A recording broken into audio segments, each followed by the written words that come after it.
नमस्कार दोस्तों, आज हम लोग अपनी टीईटी परीक्षा की तैयारी को आगे बढ़ाते हुए मनोविज्ञान के आगे के 50 प्रश्नों को पढ़ेंगे। तो चलिए शुरू करते हैं, जो कि 351 से 400 होंगे। शुरू करते हैं 351। व्यापारी, खिलाड़ी, राजनीतिक नेता, अभिनेता निम्नलिखित में से किस व्यक्तिगत प्रारूप के होते हैं? बहिर्मुखी। स्वभाव की विशेषताएं निम्नलिखित में से किस ग्रंथ के स्राव पर निर्भर होती हैं? अभिव्यक्त ग्रंथि।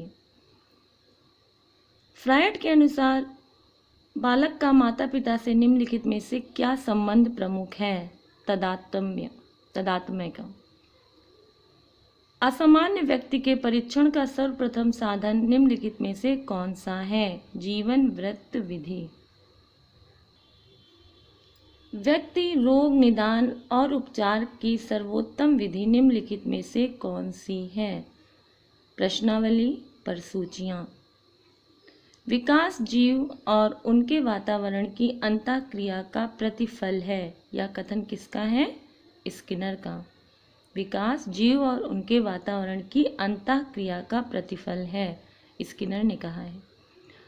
पर्यावरण के साथ पूर्ण अनुकूलन का अर्थ है मृत्यु। यह कथन किसका है? डीवी का। शिक्षा मनोविज्ञान का अध्ययन अध्यापक को इसलिए करना चाहिए ताकि इसकी सहायता से अपने शिक्षण को अधिक प्रभावशाली बना सके। मनोविज्ञान प्रवृत्ति की क्या क्या विशेषताएं हैं? बाल मनोविज्ञान पर बल, सही है। बालक के व्यक्तित्व का आदर, सही है। व्यक्तिगत विभिन्नता के सिद्धांत पर बल, यानी उपयुक्त सभी जो है वो मनोविज्ञान प्रवृत्ति की विशेषताएं हैं। किसने कहा व्यवहार के सभी पक्ष का मापन किया जा सकता है? वाटसन ने। बालकों को सामाजिक व्यवहार की शिक्षा दी जाती है विद्यालय में सामाजिक एवं सांस्कृतिक गतिविधियों के द्वारा। स्व अध्ययन की आदत के विकास का सर्वोत्तम तरीका है छात्रों के सामने स्वयं पढ़ना। क्या करना? छात्रों के सामने स्वयं पढ़ना। इसे स्व अध्ययन की आदत हो जाती है। आपकी राय में छोटे बच्चों को कितनी आयु में स्कूल भेजना चाहिए?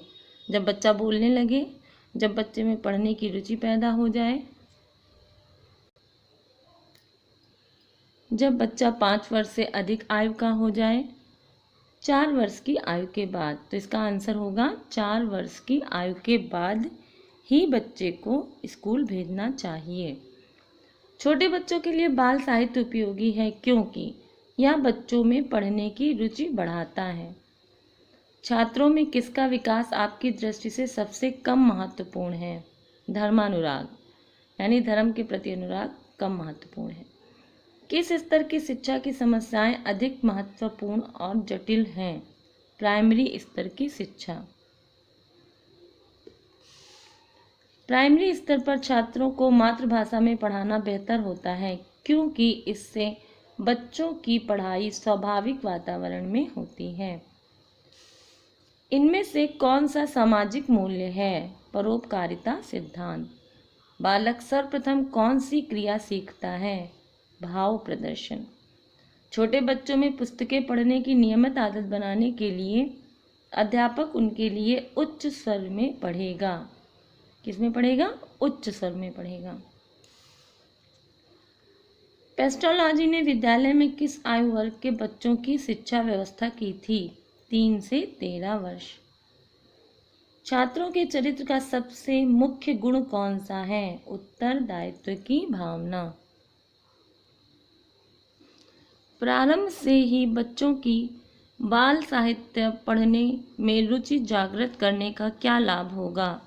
छात्रों में स्वस्थ आदतों का विकास होगा। शिक्षा के सामाजिक कार्य हैं परंपराओं का समायोजन, नए सामाजिक ढांचे का विकास, सृजनात्मक व रचनात्मक कार्य। उपरोक्त सभी शिक्षा के सामाजिक कार्य हैं। सामाजिक परिवर्तन संभव है किसके द्वारा? शिक्षा द्वारा। सामाजिक दृष्टिकोण से शिक्षा के कौन कौन से कार्य हैं?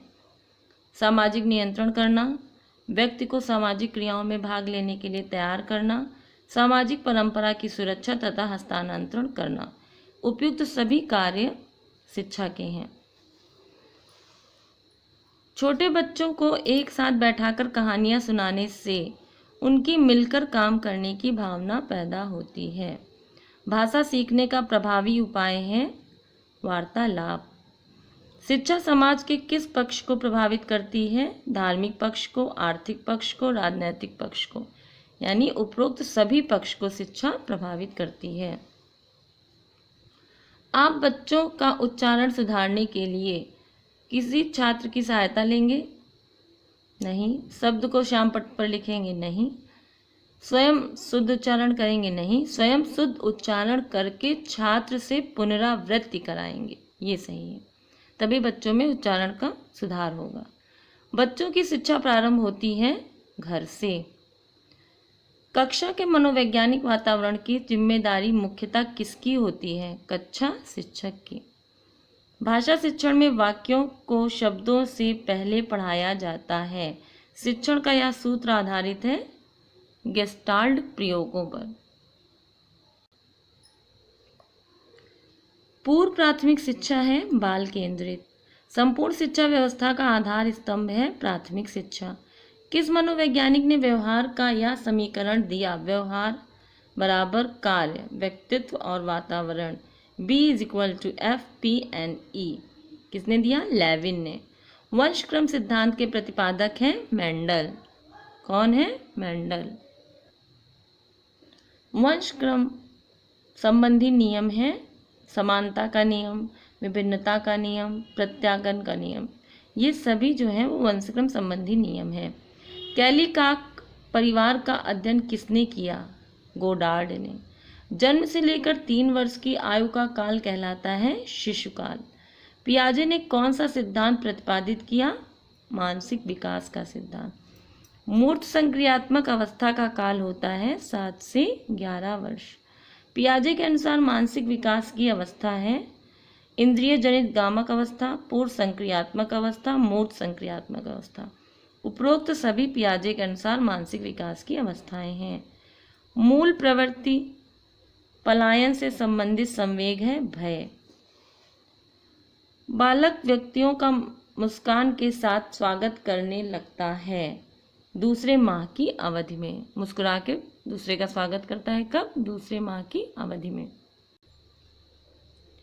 ब्लूम की टैक्सोनॉमी की पदानुक्रमिक व्यवस्था है संज्ञानात्मक उद्देश्यों की। आप बात 7-3 शिक्षार्थी हैं जो अंग्रेजी पढ़ते हैं। आ को यह विषय रोचक लगता है और वह सोचता है कि वह उसके भविष्य में सहायक होगा। बा अंग्रेजी इसलिए पढ़ती है क्योंकि वह कक्षा में पहला स्थान प्राप्त करना चाहती है। सा अंग्रेजी विषय इसलिए पढ़ता है क्योंकि उसका प्राथमिक सरोकार उत्तीर्ण होने वाले ग्रेड प्राप्त करना है। आ, बा और सा के उद्देश्य क्रमशः हैं। पहले वाले का निपुणता है, दूसरे का निष्पादन है, तीसरे का निष्पादन उपेक्षा। हालांकि यह स्पष्ट रूप से उनकी सुरक्षा आवश्यकताओं के उल्लंघन में था। कैप्टन विक्रम बत्रा अपने देश को बचाने के दौरान कारगिल युद्ध में मारे गए। संभवतः उन्हें क्या था? आत्मसिद्धि की प्राप्ति थी। प्रतिक्रिया का विलोप होना निम्नलिखित में से किसके बाद अधिक कठिन है? निरंतर पुनर्बलन या आंशिक पुनर्बलन? किसके होगा? प्रतिक्रिया का विलोप होना निम्नलिखित में से किसके बाद अधिक कठिन है? आंशिक पुनर्बलन। किसके बाद कठिन है? आंशिक पुनर्बलन के बाद। क्वेश्चन नंबर 400 के द्वारा निपुणता अभिविन्यास को प्रोत्साहित किया जा सकता है शिक्षार्थियों के व्यक्तिगत प्रयासों पर ध्यान केंद्रित करके। शिक्षार्थियों के व्यक्तिगत प्रयासों पर ध्यान केंद्रित करने से। तो दोस्तों यहाँ पर हमारे 400 क्वेश्चन कंप्लीट होते हैं। इन क्वेश्चंस को आप सुनिए, जितना आप सुनेंगे उतनी आपकी प्रैक्टिस होगी और आपका मनोविज्ञान का पेपर तैयार हो जाएगा। अगर वीडियो अच्छा लगा हो तो लाइक करें, शेयर करें, सब्सक्राइब करें। Thank you.